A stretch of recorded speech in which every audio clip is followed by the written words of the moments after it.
Assalamualaikum warahmatullahi wabarakatuh. Salam jumpa lagi dulur-dulur. Salam sehat. Saat ini kita sedang berada di situs Candi Sri Gading, tepatnya di Desa Sri Gading, Kecamatan Lawang, Kabupaten Malang, Jawa Timur. Ini depan ini situsnya ya dulur, cuman sayang kita dilarang naik karena memang ini masih dalam proses penelitian, dan situs ini sudah diekskavasi tahun 2022 dan didapatkanlah hasil semacam ini. Dan ini adalah bebatuan dan bata-bata yang masih berserakan. Ini dilihat dari ketebalannya, ini berarti berasal dari Majapahit ini ya dulur. Dan ini batu, panel-panel batu sisa hasil ekskavasi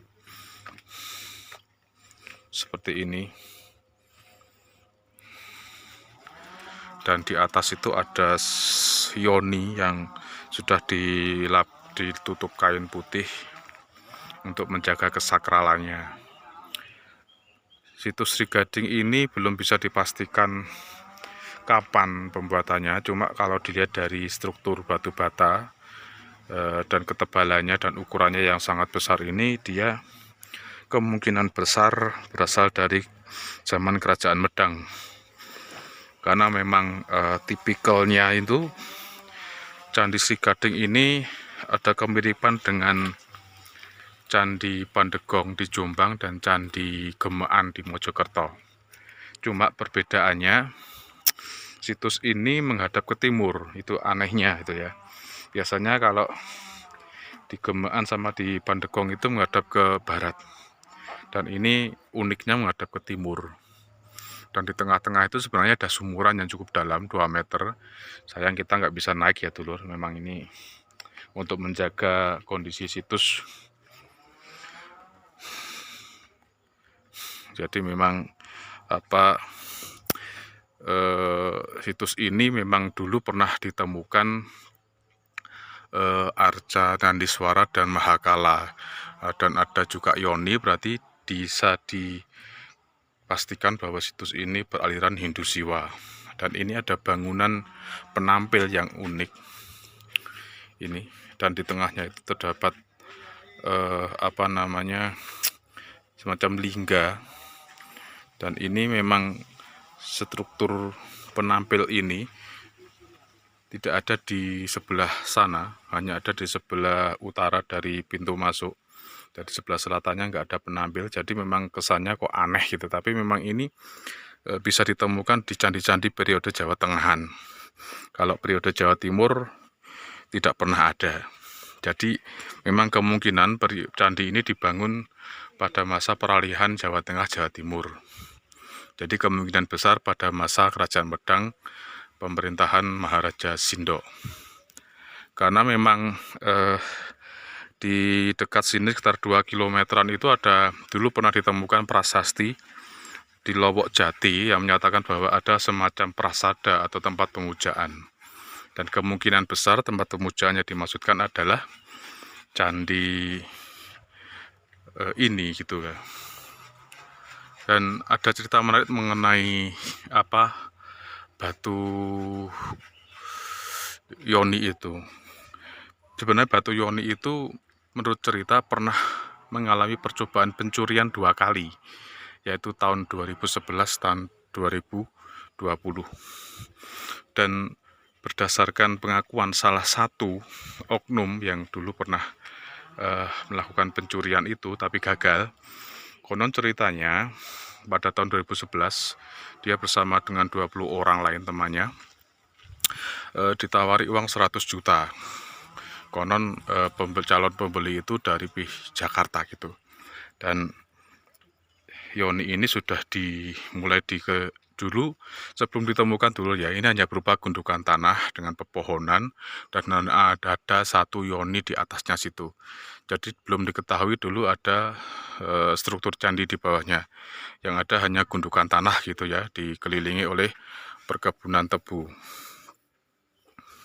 Dan lalu akhirnya ada seorang oknum kolektor yang ingin membeli yoni ini dengan seharga 100 juta, dan konon ada yang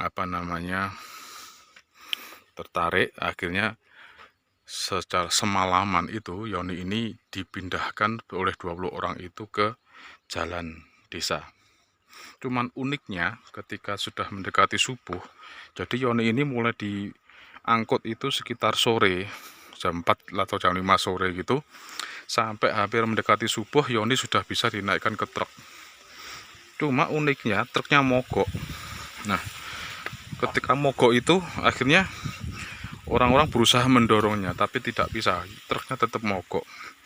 Lalu setelah itu orang-orang istirahat, lalu mencoba mendorong lagi, dan ternyata truknya bisa jalan. Setelah dibuka, ajaibnya yoni ini sudah tidak ada di dalam truk. Dan setelah ditelusuri ternyata yoni ini sudah kembali ke tempatnya ini. Nah, itu ajaibnya itu. Dan memang percaya nggak percaya, kejadian benda-benda purbakala yang tidak mau dipindah dari tempatnya itu banyak sekali. Ini saya mengingatkan kasus di situs Yoni Watu Kucur, Jombang. Juga seperti itu, cuma itu bukan pencurian.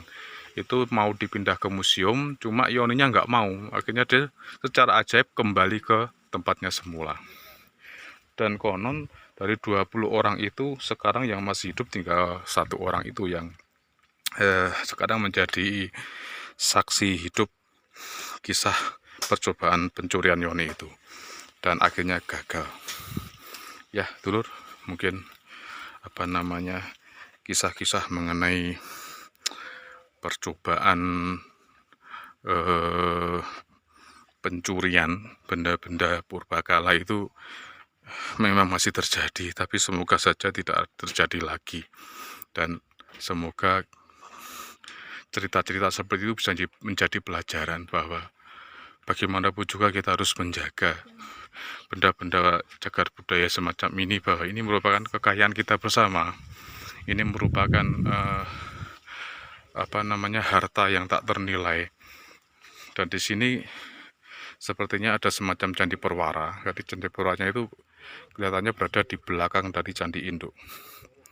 Ini masih 1. Kemungkinan kalau memang ada 3 ya nih ya. Ya itu dulur, mungkin itu dulu yang bisa kita gali dari situs Candi Sri Gading ini. Kita jumpa lagi di lain waktu dan lain tempat. Tetap sehat dan wassalamualaikum warahmatullahi wabarakatuh.